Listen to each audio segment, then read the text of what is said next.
Jésus est ressuscité. Jésus est ressuscité. Adonai est ressuscité. Jésus est ressuscité. Mon sauveur est ressuscité. Jésus est ressuscité. Oh, Satan, où est ton pouvoir? Alléluia. Où est ton lion? Alléluia. Satan, où est ton pouvoir? Alléluia. Où est ton lion? Alléluia. Oh, Jésus est ressuscité. Adonai est ressuscité. Emmanuel est ressuscité.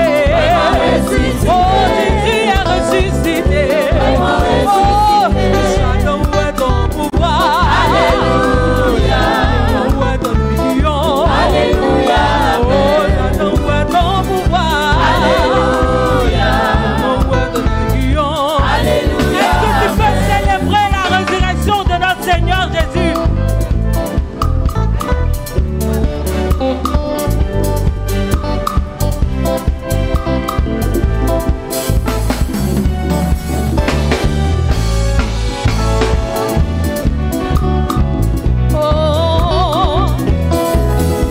Oh, Jésus est ressuscité.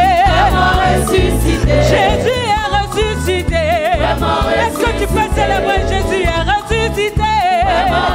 Oh, mon sauveur est ressuscité. Oh, Emmanuel est ressuscité.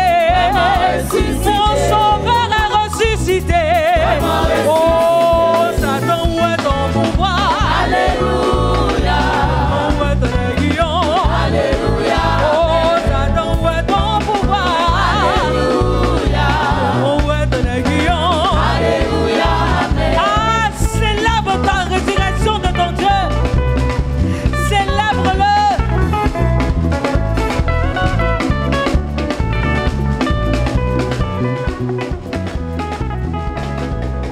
Le Seigneur est vivant, il est fidèle. Et sans plus tarder, je vais vous inviter, nous allons ouvrir nos Bibles et nous allons lire les textes bibliques ensemble. Je me suis rendu compte que certaines personnes ont maintenant pris l'habitude de venir même dans l'église sans Bible. Demande à ton voisin, où est ta Bible? Et si tu ne l'as pas prochainement, il faut l'avoir. Parce que la Bible coûte moins cher que les vêtements que tu as sur toi. Nous devons avoir la Bible, nous devons avoir la parole de Dieu avec nous. Bien plus encore, nous devons avoir la parole de Dieu en nous. Amen. Nous allons lire le premier texte, c'est dans Matthieu chapitre 27.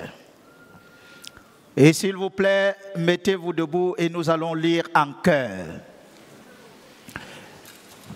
C'est une habitude qui était pratiquée dans l'Ancien Testament, mais aussi également dans l'Église primitive. La parole de Dieu était lue publiquement en chœur.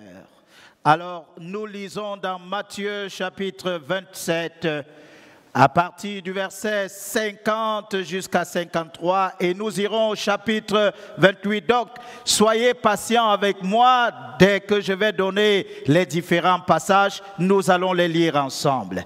Je compte jusqu'à 3 et nous lisons le verset 50 à 53. 1, 2, 3, lisons. Jésus poussa de nouveau un grand cri et rendit l'esprit. Et voici, le voile du temple se déchira en deux, depuis le haut jusqu'en bas.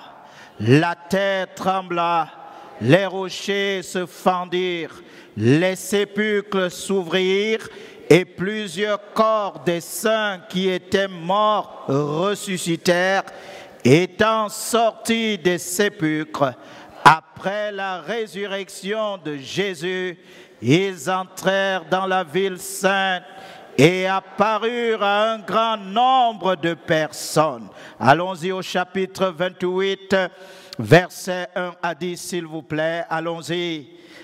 Après le sabbat, à l'aube du premier jour de la semaine, Marie de Magdala et l'autre Marie allèrent voir le sépulcre. Et voici, il y eut un grand tremblement de terre, car un ange du Seigneur descendu du ciel vint rouler la pierre et s'assit dessus. Son aspect était comme l'éclair et son vêtement blanc comme la neige. Les grands tremblèrent de peur et devinrent comme morts. Mais l'ange prit la parole et dit aux femmes, « Pour vous, ne craignez pas, car je sais que vous cherchez Jésus qui a été crucifié. Il n'est point ici, il est ressuscité, comme il avait dit. Venez, voyez le lieu où il était couché. Et allez promptement dire à ses disciples qu'il est ressuscité des morts. Et voici, il vous précède en Galilée. C'est là que vous le verrez. Voici, je vous l'ai dit. » Elle s'éloignait promptement du sépulcre avec crainte et avec une grande joie, et elle courut porter la nouvelle aux disciples. Et voici, Jésus vint à leur rencontre et dit, « Je vous salue. » Elle s'approchait pour saisir ses pieds et elles se prosternèrent devant lui. Alors Jésus leur dit, « Ne craignez pas. Allez dire à mes frères de se rendre en Galilée. C'est là qu'ils me verront. » Alléluia. Allons-y, verset 18, s'il vous plaît, verset 18. Allons-y, lisons. Jésus s'étant approché, leur parlant ainsi. Tout pouvoir m'a été donné dans le ciel et sur la terre. Gloire à Jésus. Allons-y dans Jean chapitre 20. L'évangile selon Jean chapitre 20, s'il vous plaît. Évangile selon Jean chapitre 20, nous lisons les versets 19 à 23, s'il vous plaît. Je compte jusqu'à 3 et nous lisons. 1, 2, 3, lisons.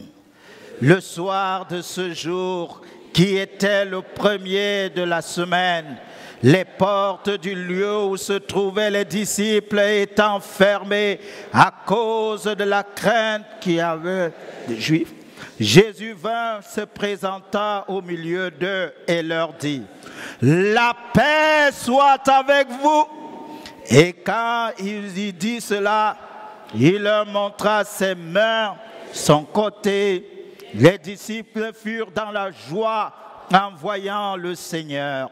Jésus leur dit de nouveau, « La paix soit avec vous.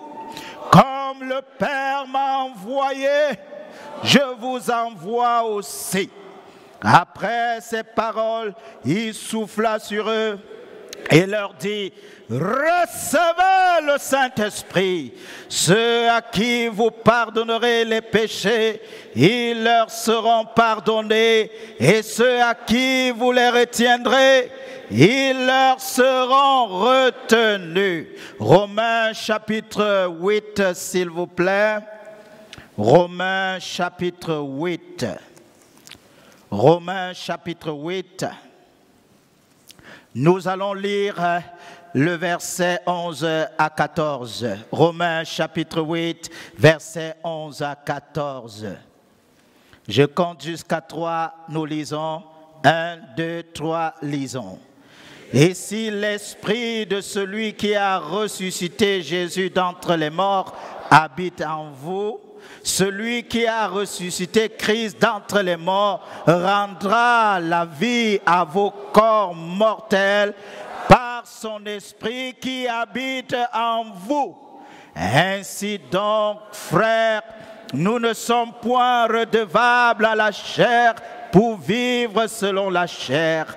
Si vous vivez selon la chair, vous mourrez, mais si par l'esprit vous faites mourir les actions du corps, vous vivrez. Car tous ceux qui sont conduits par l'Esprit de Dieu sont fils de Dieu. Alléluia. Le dernier texte, 1 Corinthiens chapitre 15. Alléluia, jusqu'au bout. 1 Corinthiens chapitre 15. Nous allons d'abord lire le verset 3 à 8, s'il vous plaît. Verset 3 à 8.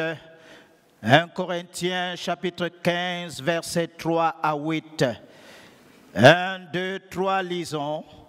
Je vous ai enseigné avant tout, comme je l'avais aussi reçu, que le Christ est mort pour nos péchés selon les Écritures, qu'il a été enseveli et qu'il est ressuscité le 3e jour selon les Écritures, et qu'il est apparu à Céphas, puis aux 12. Ensuite, il est apparu à plus de 500 frères à la fois, dont la plupart sont encore vivants et dont quelques-uns sont morts. Ensuite, il est apparu à Jacques, puis à tous les apôtres.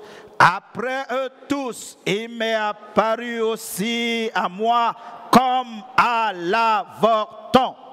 Versets 19 à 23 pour terminer, s'il vous plaît. 1, 2, 3, lisons.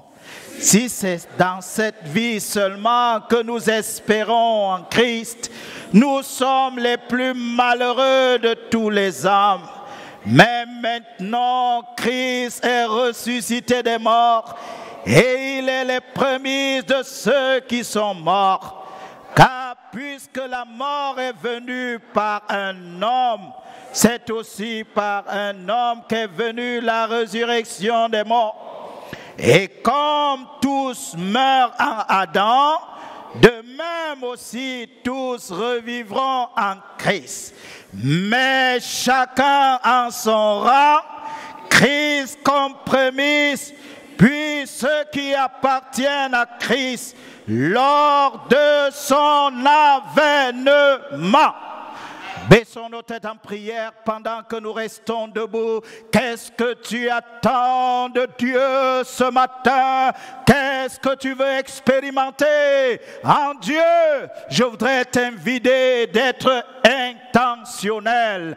Parle à Dieu intentionnellement. Seigneur, je veux non seulement écouter ta parole, je vais expérimenter ta main, je vais expérimenter ta grâce. Celui qui croit, prie, prie avec ferveur.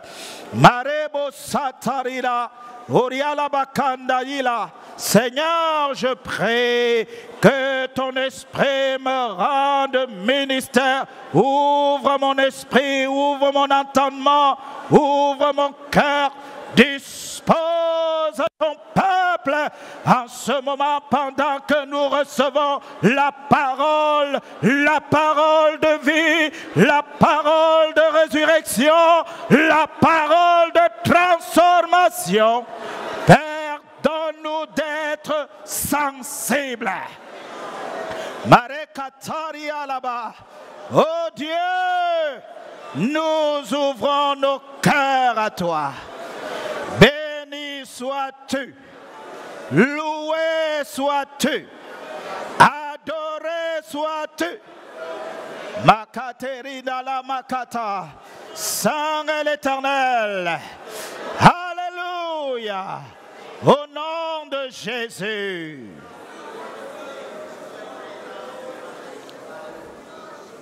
Lève tes deux mains. Seigneur, nous levons nos mains en signe d'abandon. Nous levons nos mains en signe d'anticipation. Nous levons nos mains en signe de foi. Nous levons nos mains en signe d'alliance avec toi. Ouvre le ciel sur nous. Dispose nos cœurs et parle avec puissance. Je prends autorité au nom de Jésus. Je chasse tout ce qui peut faire des bruits au point de nous empêcher de recevoir ta parole. Que ta parole soit puissance, que ta parole soit vue, que ta parole soit la vie, que ta parole soit transformatrice dans nos vies. Merci. Merci, c'est au nom de Jésus-Christ, notre Sauveur et Seigneur, que nous avons ainsi prié. Amen. Et que le peuple de Dieu dise Amen. Amen. Le message que le Seigneur nous réserve en ce jour est intitulé « L'espoir en la puissance de la résurrection ». Est-ce que tu peux dire à ton voisin, il y a de l'espoir, il y a de l'espoir, et nous devons garder l'espoir en la puissance de la résurrection. Ce pasteur-là, il dérange, hein? Il nous fait toujours parler. Oui, dis à ton voisin, écoute la parole, non pas passivement, mais activement. Est-ce que tu peux dire à ton voisin, nous avons besoin de garder l'espoir. Nous parlons de l'espoir en la puissance de la résurrection. Le Nouveau Testament nous présente en total 6 fois les événements qui ont suivi la résurrection de Jésus. D'abord, à la fin de chaque évangile, au début du livre des Actes, dans le 15e chapitre de 1 Corinthiens, la résurrection est l'une des vérités cardinales, l'une des vérités centrales de l'évangile et de la foi chrétienne et même de la vie du disciple. Si tu perds l'espoir en la puissance de la résurrection, ta vie va basculer et je vois la vie de plusieurs croyants qui basculent. Mais j'ai une bonne nouvelle pour toi. Le Seigneur est là ce matin pour te restaurer. Il veut te restaurer. La résurrection est une preuve que Jésus est vraiment le Fils de Dieu. La résurrection est un signe de victoire sur la mort, sur le séjour des morts, sur le diable, sur le monde, sur le péché, sur les malédictions et tous les démons. Tu n'as pas besoin d'ajouter.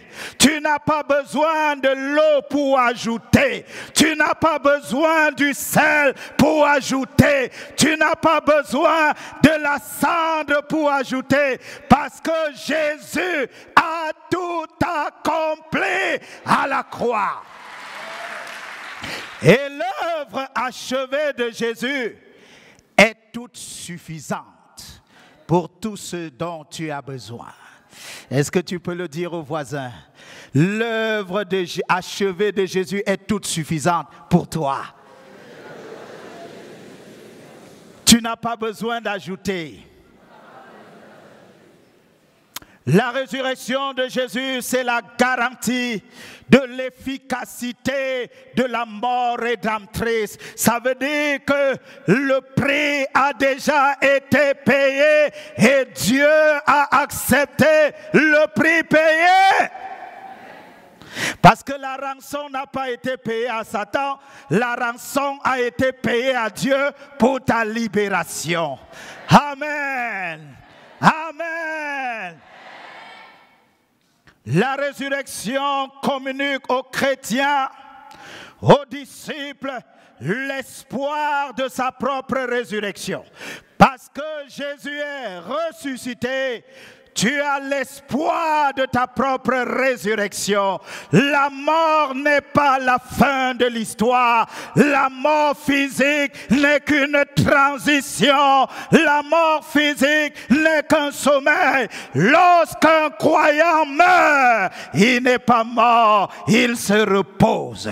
Parce que la Bible dit, heureux dès à présent ceux qui meurent dans le Seigneur, dit l'Esprit, car ils se reposent de quoi? De leurs œuvres. C'est le repos.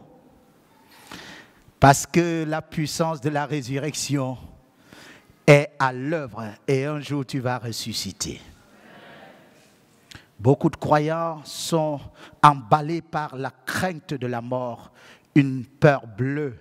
Mais la Bible dit, Jésus est venu et il a participé à la chair et au sang afin de délivrer ceux qui par crainte de la mort étaient esclaves pendant toute leur vie. Tu n'as plus besoin de rester dans l'esclavage. Sors de la peur de la mort et regarde à la vie abondante qui est en Jésus. Alléluia. Alléluia.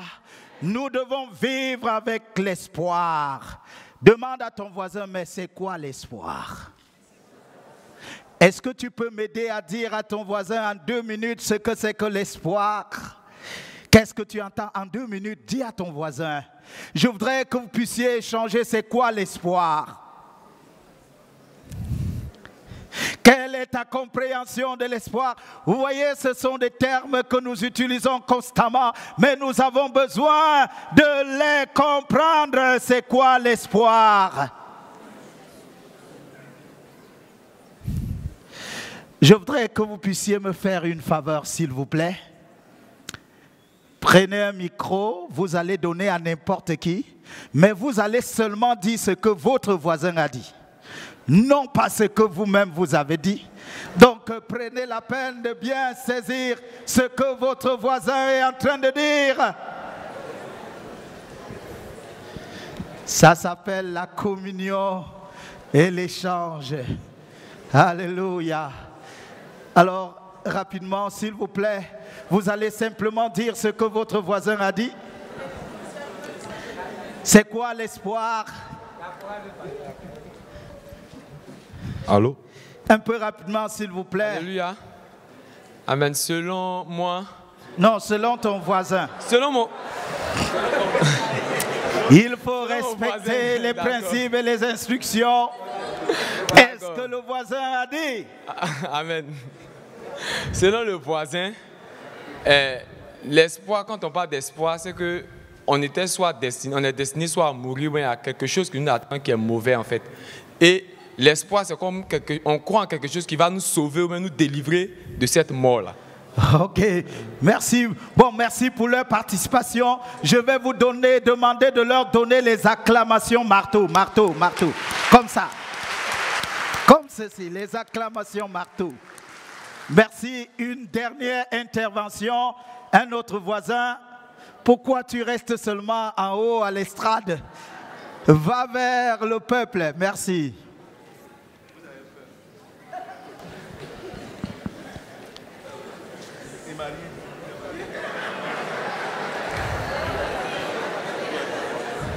Vous allez dire ce que le voisin a dit? Alléluia. Ou la voisine? Selon mon voisin, il dit que l'espoir, c'est croire en quelque chose, croire en quelqu'un. Ok, croire en quelque chose, croire en quelqu'un. Merci pour votre participation. Et pour eux, on va donner les acclamations avec les étincelles. Attendez. C'est comme ceci. Allons-y. Merci beaucoup. Merci pour l'intervention.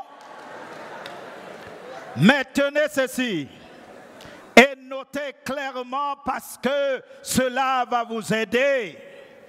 L'espoir, c'est le fait d'attendre avec confiance la réalisation de quelque chose. L'espoir, c'est attendre avec confiance la réalisation de quelque chose. L'espoir est une disposition de l'esprit humain reposant sur l'attente d'une situation meilleure à celle existante. Une disposition de l'esprit humain reposant sur l'attente d'une situation meilleure à celle existante. Je voudrais te dire, le meilleur est encore devant toi parce que Jésus est ressuscité. Là où tu es maintenant, ce n'est pas la fin de ton histoire, c'est encore le parcours parce que Jésus est ressuscité. L'espoir, c'est le désir d'un bien futur considéré comme possible. Le désir d'un bien futur considéré comme possible. L'espoir, c'est une attente expectative. Dis à quelqu'un, une attente expectative. Une attente expectative. L'espoir, et dans la Bible, c'est quoi l'espoir dans la Bible? Dans la Bible, l'espoir, c'est chercher à anticiper un résultat positif, même en temps d'épreuve. L'espoir, c'est chercher à anticiper un résultat positif, même en temps d'épreuve. Je ne sais pas les épreuves que tu es en train de traverser parce que Christ est ressuscité.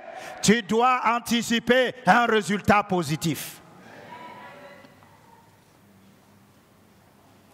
L'espoir est une attente et une anticipation qui repose sur ce que nous croyons.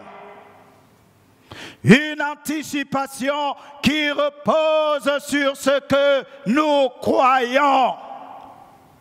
Il y a une relation directe entre l'espoir et la foi.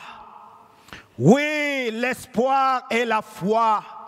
Il est important pour nous de savoir que l'espoir et la foi sont comme deux côtés de la même pièce de monnaie.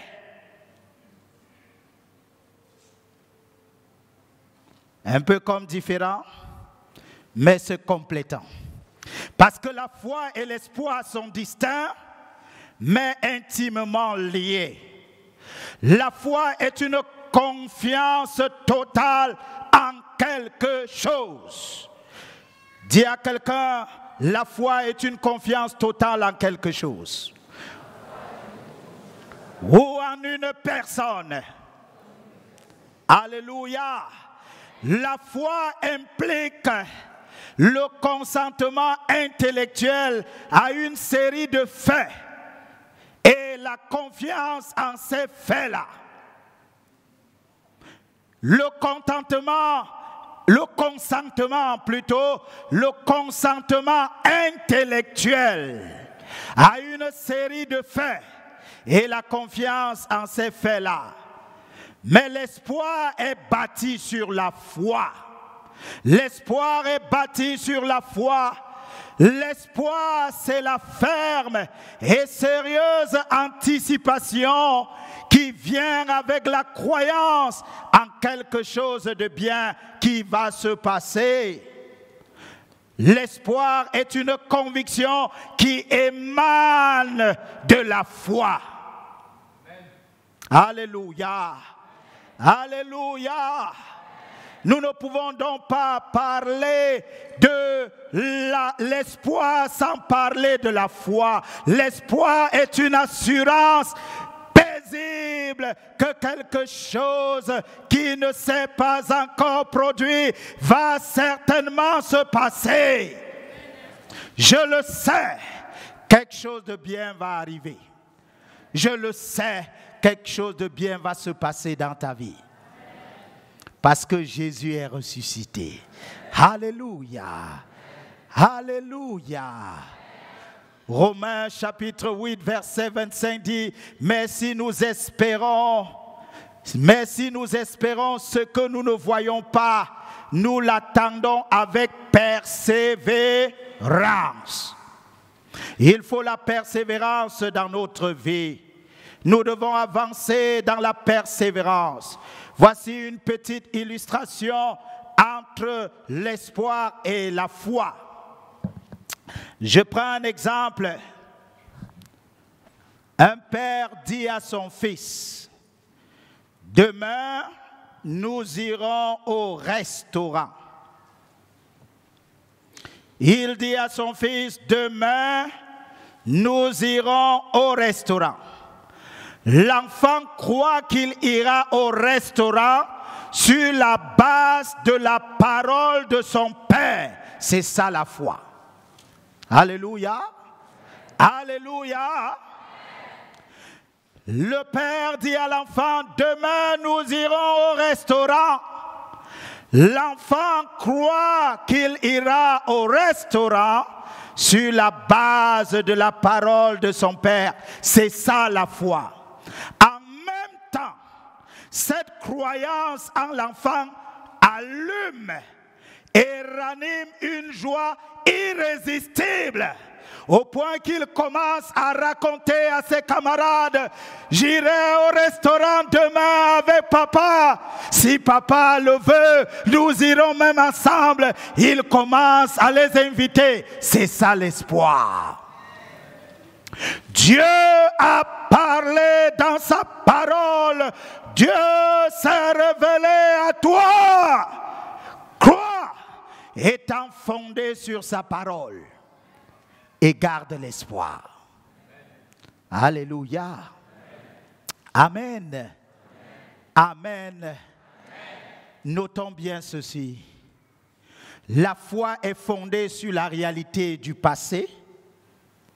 L'espoir regarde à la réalité du futur. L'espoir et la foi se complètent. Et sans la foi, il n'y a pas d'espoir. Et sans l'espoir, il n'y a pas de véritable foi. Nous sommes un peuple de foi et un peuple d'espoir. Pendant que les autres perdent l'espoir, nous devons garder l'espoir. Mais nous parlons précisément de l'espoir sur la base de la puissance de la résurrection. La puissance de la résurrection parle de l'action du Saint-Esprit, parce que c'est le Saint-Esprit qui a ressuscité Jésus d'entre les morts. Alléluia! Nous ne pouvons pas parler de la puissance de la résurrection sans parler du Saint-Esprit. La Bible dit ici, le même esprit qui a ressuscité Jésus d'entre les morts habite en vous.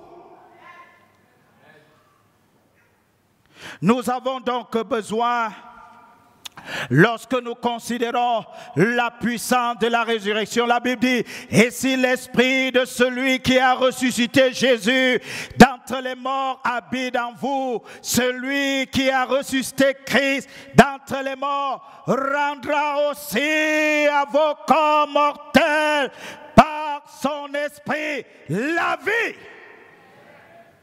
Là où la mort s'est installée, là où la mort spirituelle s'est installée, là où quelque chose est mort dans ta vie, la vie de Dieu vient par le Saint-Esprit. Tu peux revivre encore. Tu peux revivre encore. Il y en a qui disent, j'ai un front noir.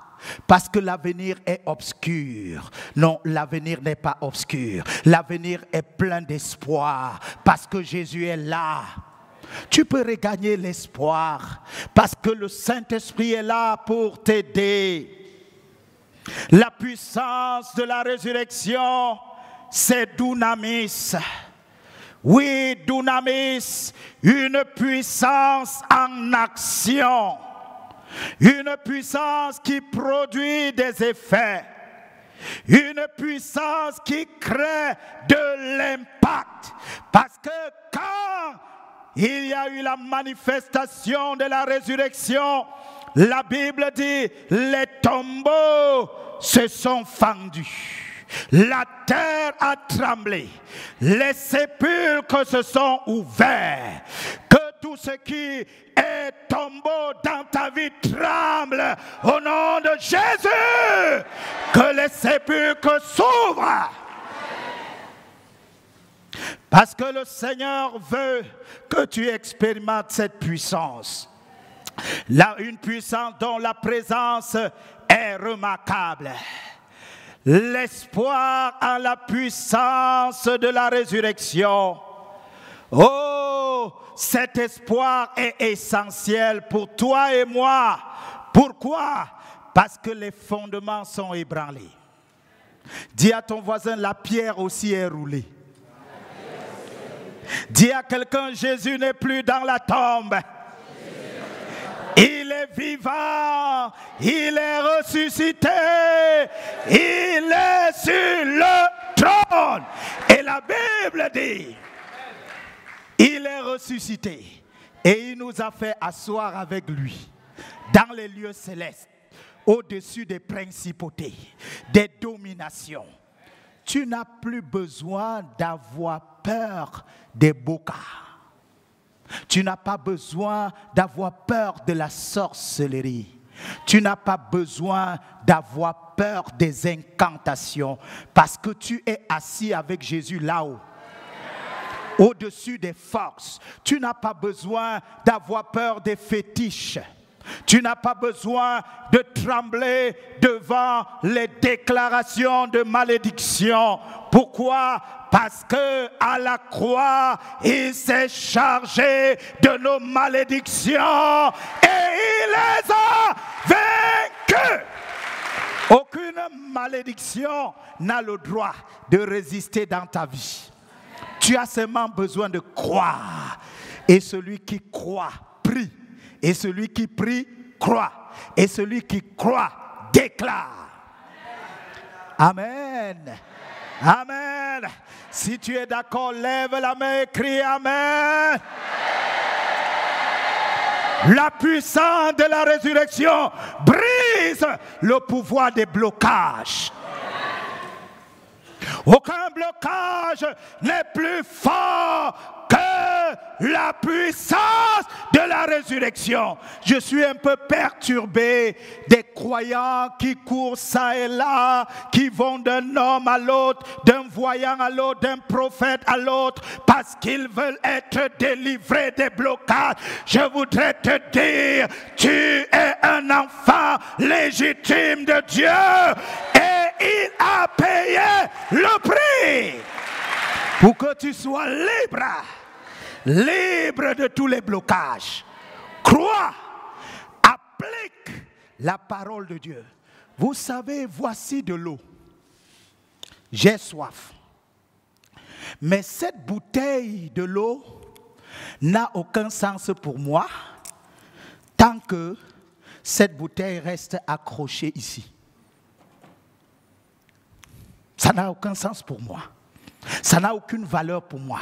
Et voilà comment certains enfants de Dieu se comportent. Ils meurent de soif à côté de la source. Dis à quelqu'un, arrête de mourir de soif à côté de la source.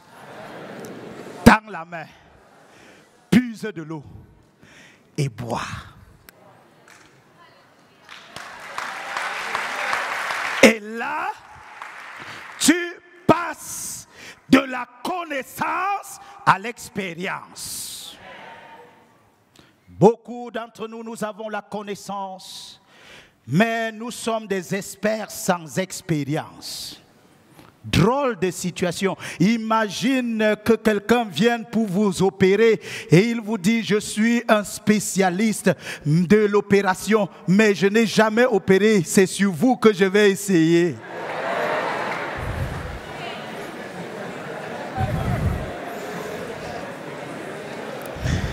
Imaginez, dis à ton voisin: ne sois pas un expert sans expérience.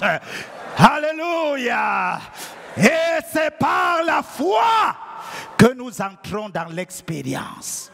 Crois, crois et tu verras. Alléluia.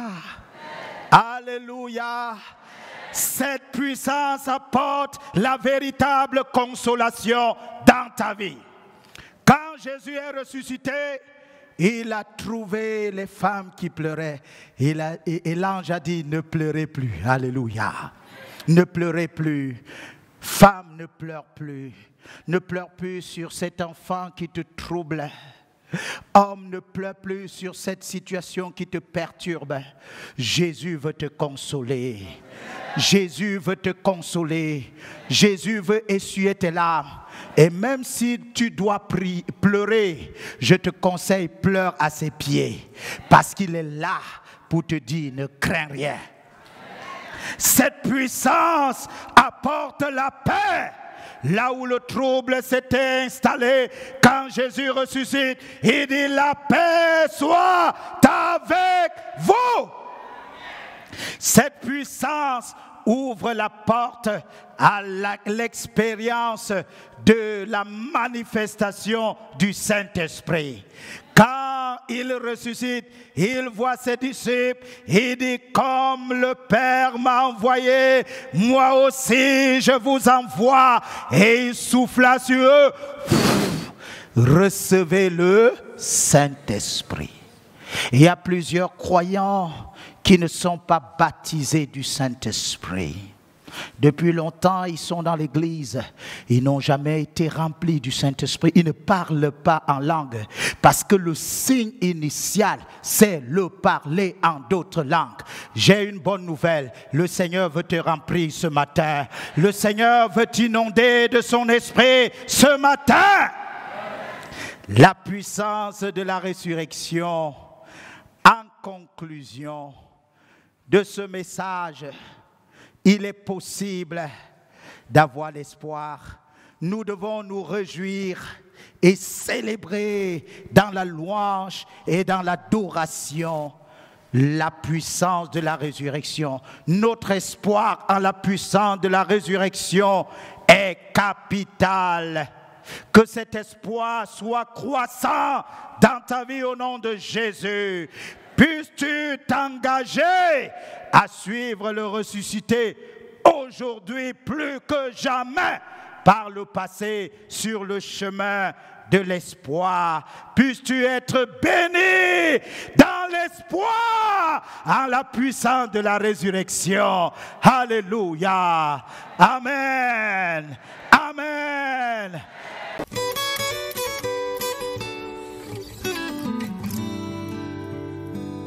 Les yeux racontent tes merveilles.